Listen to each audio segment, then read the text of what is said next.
Yo, what is up, guys? UFC Fight Night Felder versus Dos Anjos has just finished. Now, there were only 9 fights on this fight card. There were supposed to be, I believe, 13 or 14 fights on this fight card, but guess what? 8 total fights ended up getting canceled, including Brian Barberena and Daniel Rodriguez, Antonio Arroyo and Eric Anders, Islam Makhachev and Rafael Dos Anjos in the main event, Gabriel Benitez and Justin James, Antonio Arroyo and Andreas Michelidas, Julian Marquez and Saporbek Safarov, Levina Souza and Kanaka Murata, and Luis Smoka and Jose Quinones. All of these fights ended up getting canceled. Absolutely insane that many fights ended up getting canceled in this fight, ending up in only 9 fights on this fight card. Now, in the first fight, it was a heavyweight fight between Don'Tale Mayes and Roque Martinez. A lot of people thought Don'Tale Mayes, the huge favorite at minus 270, was going to go out there and get a first or second round knockout. That was not the case. He absolutely dominated on the feet, landed some really good shots in the fight, but not enough to put away Roque Martinez. Absolutely dominant victory from Don'Tale Mayes by unanimous decision in the first fight of the night.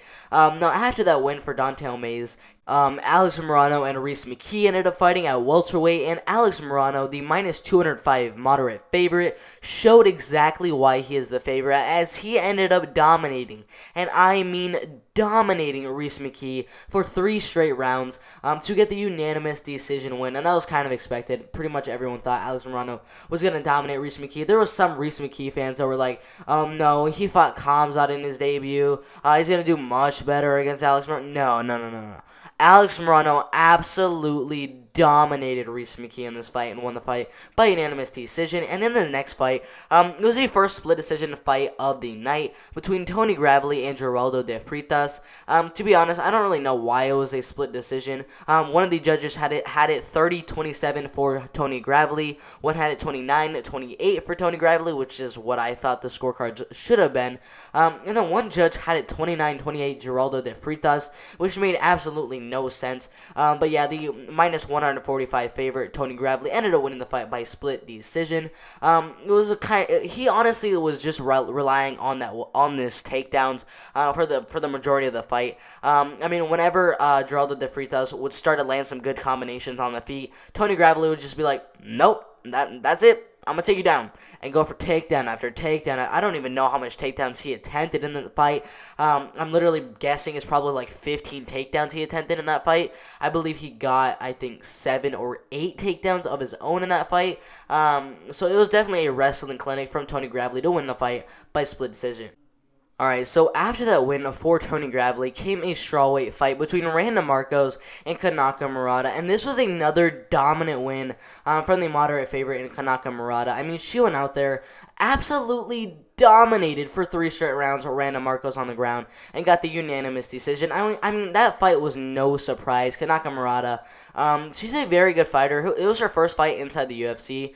Some people had a little bit of doubt as it was her first fight inside the UFC, but Randa Marcos, she really looked horrible. I like horrible in that fight. I really think Randa Marcos should be cut from the UFC after that horrible.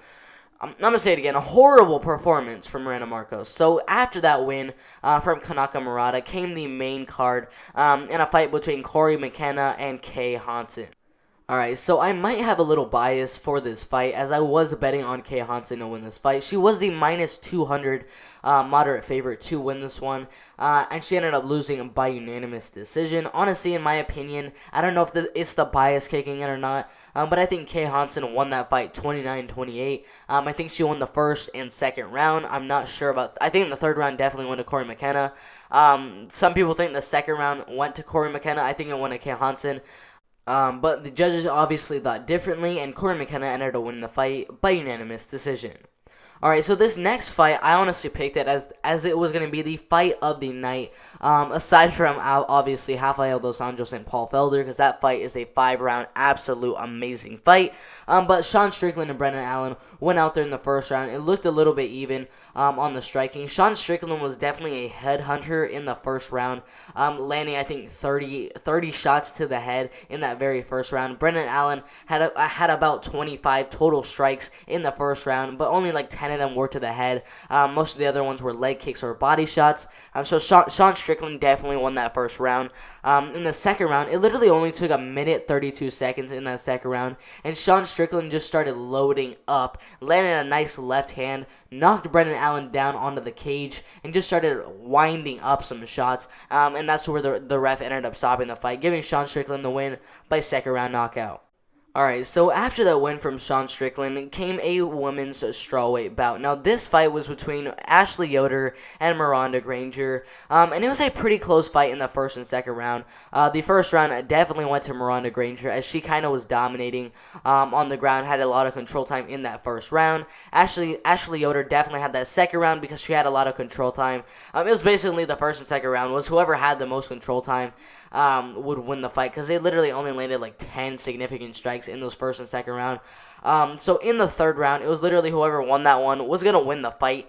And Ashley Yoder seemed to know that, as she went in there in that third round and absolutely dominated. I mean, at the beginning, she didn't look too hot. Miranda Granger just started landing a lot of good shots in that third round. And Ashley Yoder really made a huge adjustment that really helped her win the fight, as she ended up going for a takedown with half of that third round left. And it was a huge win for her. As after that takedown, she just started landing a lot of good shots on the ground, getting a lot of control time, and ended up winning that round, getting her the win by unanimous decision. Alright, so after that win from Ashley Yoder came the co-main event of the evening, and I just have to say a couple of words, alright? Wait for it. One punch knockout. Bro, oh my god. Chaos Williams went out there in the first round. In the first 20 seconds, landed like 3 leg kicks. Didn't throw one punch. 10 seconds later, he literally, one punch, right on the chin, knocked Abdul Razak Al Hassan out cold.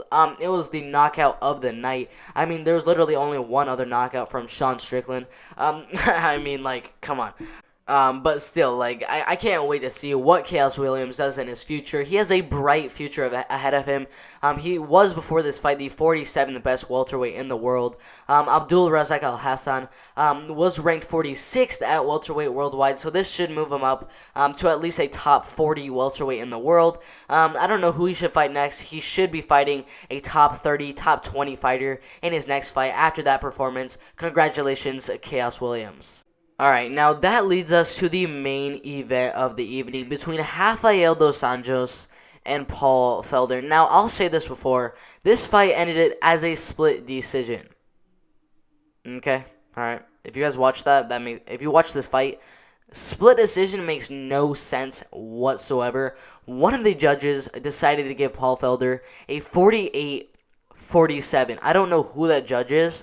But it's probably a second grader who accidentally wrote like a 8 instead of a 5 for Paul Felder and decided to write a 4-7 instead of a 50 for Rafael dos Anjos, because Rafael dos Anjos won all 5 of those rounds. 50-45 for Rafael dos Anjos. I mean, for every single round, Paul Felder was definitely doing much better on the feet, landing some really good shots.